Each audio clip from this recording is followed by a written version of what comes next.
Selamat pagi, siang, sore, atau malam. Di episode ini gue ajakin kalian buat jalan-jalan ngetes motor Benelli Imperiale 400. Kita rasain gimana sensasinya naik nih motor modern klasik. Let's go.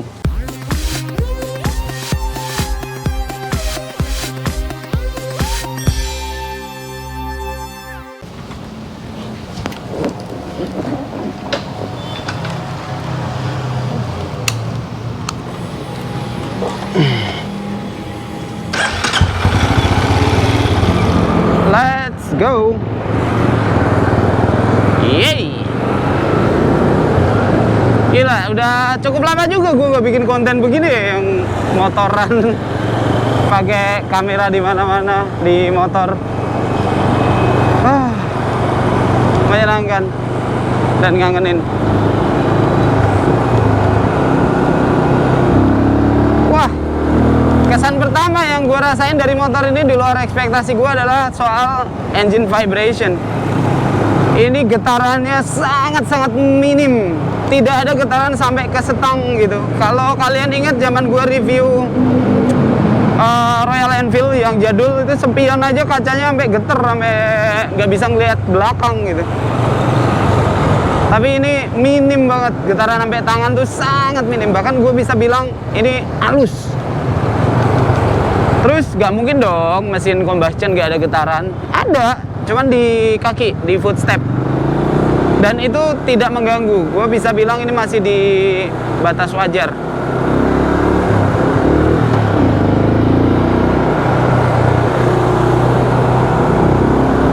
Nice. Buat selap-selip juga ajib, bre. Nah, kalau ngomongin tenaga, ini tenaganya nggak eksplosif. Walaupun dibilang cc-nya 400 gitu, kubikasinya 400 cc, yang mungkin sebagian orang akan menganggap ini sebagai moge. Tapi ngomongin power sama torsi sih nggak semoge itu. Biasa aja, men.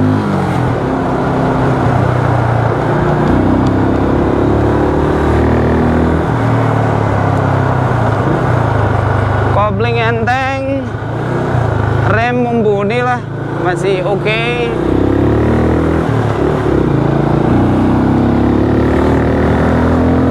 Wah, tenaganya cukup ngurut, jadi lu nggak bisa punya ekspektasi ini motor bakal ngejambak gitu, nggak ada. Tapi ya cukup, tenaganya cukup. Memang ini modelnya kayak tenaganya tuh akumulatif gitulah. Perlu dikumpulin gitu baru dia agak nendang. Tapi ya kalau lu hentak itu nggak akan kejambak gitu. Alright, let's go.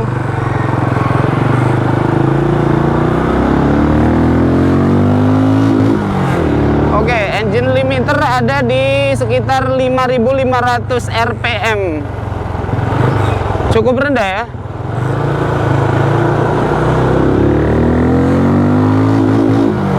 Di 6.500. Ya lebih lah, 6.800 6.700 engine limiternya.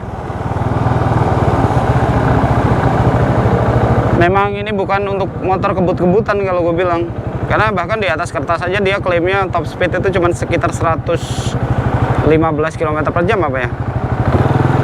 Yang menurut gua ya fair lah. Maksudnya ini motor tuh bukan buat kebut-kebutan San Mori bareng motor sport, enggak lah, udah beda kelas pasti.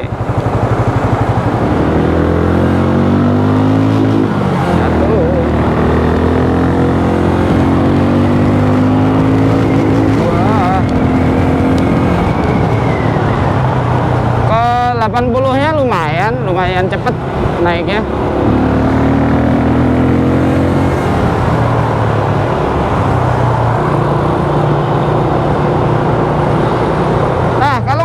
Posisi duduk nih, gue cukup happy sih. Tapi andai aja stangnya lebih tinggi lagi, di mana ya kalau udah beli ini motor kita bisa modif lah ya, ganti stang yang lebih tinggian gitu. kayak lebih nyaman untuk dipakai jarak jauh ya. Tapi kalau untuk dalam kota doang gitu, buat daily sih aman-aman aja men. Terus joknya surprisingly empuk dan cukup lega sebenarnya. Single seat terdepan ini cukup lega. Untuk adjust duduknya juga udah lumayan empuk men. Oh, dan ini di bawah joknya ini udah joknya itu busanya empuk. Di bawah joknya juga masih ada per lagi. Jadi ditambah empuknya suspensi, nyaman banget buat duduk. Ini sengaja gue tesin di jalan-jalan jalur-jalur macet juga. Biar apa?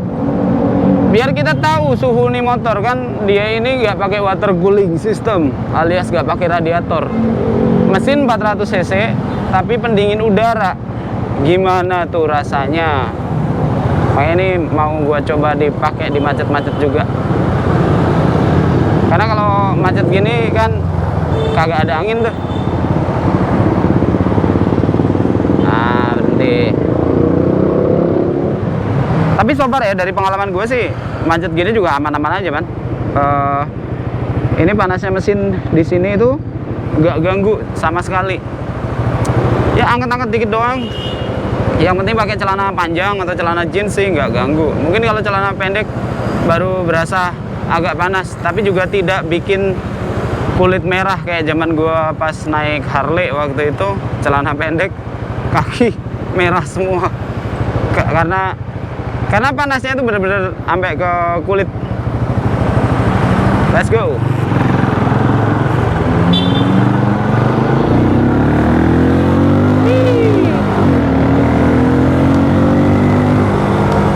Ini mau kemana nih mobil? Oke. Jadi di gigi 2 itu udah bisa mencapai kecepatan 70-an km per jam. Begitu masuk 3 itu langsung 80 km per jam easy. Sedangkan ini kan 5 percepatan ya. Jadi menurut gua klaimnya yang dibilang ini top speed 115 km per jam sih bisa lebih harusnya. Kalau RE 500 itu dulu juga top speed di atas kertas katanya 130-an ya. Tapi pada kenyataannya mau naik tuh motor di kecepatan 120 aja udah ampun. Ampun kenapa? Karena geter banget, megang stangnya udah sulit. Tarik. Oh, di gigi 1 tadi. Ya bener, engine limiternya di 6.800an RPM. Sebenarnya bisa lebih harusnya ya, tapi entah ya, mungkin demi keawetan kendaraan ini, demi keawetan mesinnya, limiternya di set low gitu. Karena apa sih? Menurut gue ini motor udah sangat-sangat layak untuk kita pakai motoran dalam kota. Terus touring juga oke. Dengan catatan posturnya sesuai dengan ukuran motor ini ya, postur tubuh lo. Yot.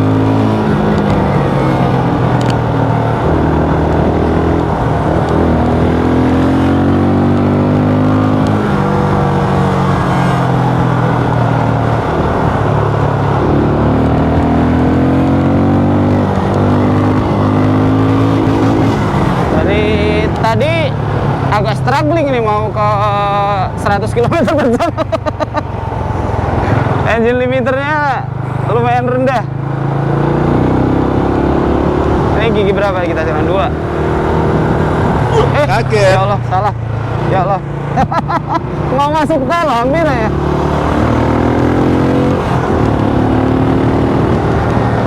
Ya, ini kayaknya emang untuk cruising tuh di gigi 3 sama 4 udah cukup. Kalau dalam kota ya. Dalam kota sih kayaknya maksimum 3 ini udah enak gitu 3. Stop and go, stop and go. Nah, di sini berasa nih nanjak. giginya harus bener, kalau enggak dia harus ngumpulin tenaga lagi gitu. Karakter mesin modern klasik yang pengen soul mesin klasiknya itu tetap ada kayak gini, harus ngumpulin tenaga, gak eksplosif.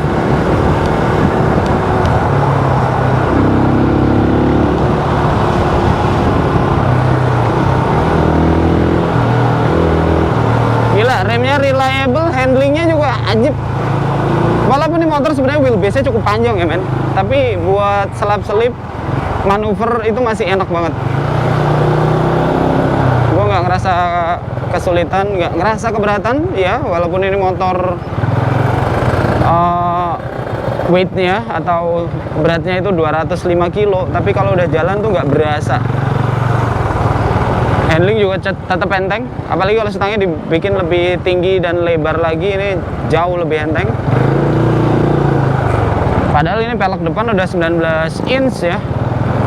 Terus bannya juga tebal banget, ini harusnya cukup berat. Nah, nih suspensi, no worry. Empuknya pas, reboundnya pas. Karena ini motor sebenarnya secara suspensi nggak harus terlalu empuk. Soalnya seatnya itu udah empuk banget, busanya udah empuk, pakai per juga. Jadi suspensi agak keras pun sebenarnya nggak apa-apa. Tapi ini surprisingly empuk men. Nah, dari pengalaman gue juga soal fuel consumption, kemarin dibilang di atas kertas itu 30 km per liter, tapi kenyataannya enggak guys. Ya mungkin karena di sini juga macet gitu. Jadi fuel consumption-nya itu ternyata di sekitar 23 kilo per liter sampai 25 kilo per liter. Ya di atas kertas emang segitu karena mungkin mereka ngetesnya di sirkuit track yang bisa jalan konstan, speednya segitu terus gitu. Nah di real world-nya segitu. Jadi tangki 12 liter itu gua bisa nyentuh sekitar 200 berapa tuh? 280 kilo, hampir 300. Ya masih fine sih. Tapi andaikan tangki ini lebih gede lagi di 15 liter, 16 liter, itu akan kerasa lebih convenient lah, lebih nyaman. Coba habis ini kita tarik, bandingin sama mas-mas Matic.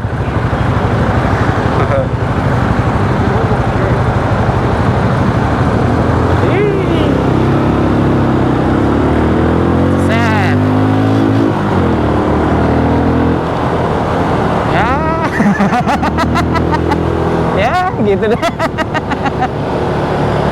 Beneran, maksudnya secara speed emang nggak boleh terlalu berekspektasi. Ini motor emang untuk motor santai aja, walaupun cc gede.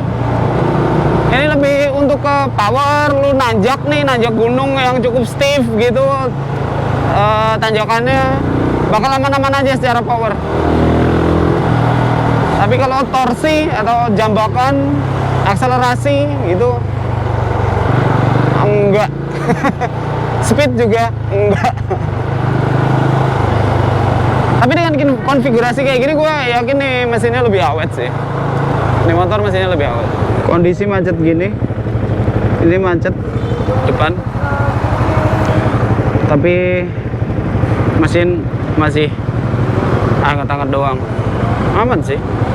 Walaupun ini silindernya kelihatannya kayak gede banget gitu, dan nggak ada radiator pendingin udara, ternyata macet gini pun tetap aman.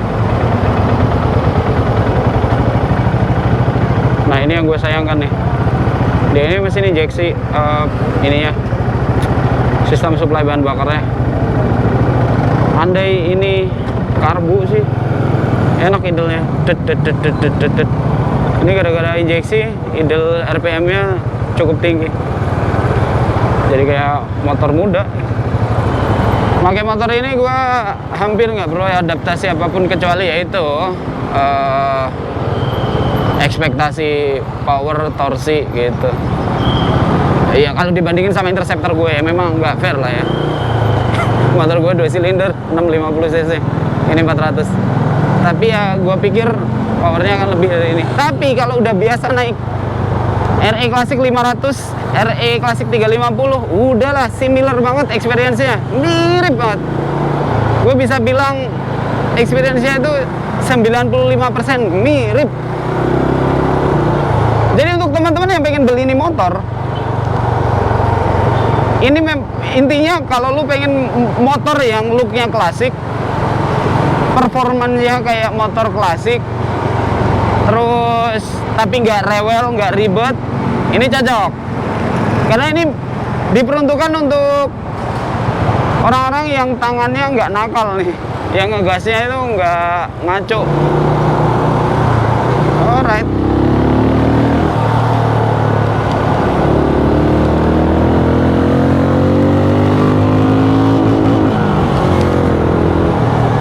Ternyata gigi 3 itu limiternya di 80 km per jam. Berarti gigi 4 sekitar di 100 kali ya. Baru gigi 5 di 115 km per jam atau 120 mungkin bisa nyampe. Tapi kan itu speed dari speedometer, bukan GPS. Dimana faktanya kalau di GPS pasti lebih rendah dibandingkan speedometer bawaan kendaraan. Nah, remnya cakep. Biasalah di Indonesia banyak orang ngerem mendadak. Ya Allah, hampir disikat itu bapaknya. Kenapa dah mobil nih? Alright. Tampaknya itu aja ya review untuk ini motor hari ini. Makasih yang udah nonton nih video. Habis ini gue bakal kasih kesimpulan di scene berikutnya. Oke, jadi kalian udah ikut jalan-jalan gue hari ini dan kita udah nyobain serunya naik nih motor. Secara handling gue happy, gue kasih skor 8. Ini enak buat daily maupun buat touring. Terus riding position juga gue kasih nilai 8. Dimana naik nih motor tuh nggak bakal pegel, nggak kayak motor-motor nunduk. Walaupun kalau ini disebut cruiser, posisi stang kurang tinggi atau seatnya juga masih terlalu tinggi, perlu agak sedikit rendah. Suspensi sangat empuk karena udah ada di kaki-kaki, terus di seatnya juga. Cuman kayaknya kalau terlalu empuk gini agak bahaya untuk fast cornering ya, jadinya wobbling takutnya. Terus untuk performance gua kasih nilai berapa ya? 7 karena nih motor memang ditakdirkan atau didesain bukan untuk kebut-kebutan. Ini untuk motor santai yang dipakai dalam kota atau mau touring jauh tapi pace-nya pelan gitu. Tapi secara power sih cukup sebenarnya. Lu mau menaklukkan bukit-bukit sih nggak bakal nangis. Tapi kalau ngomongin akselerasi sama motor Matic aja kalah. Terus untuk suhu mesin sangat-sangat aman, tidak ada komplain, no komplain. Apalagi ya, pengereman juga masih sangat aman.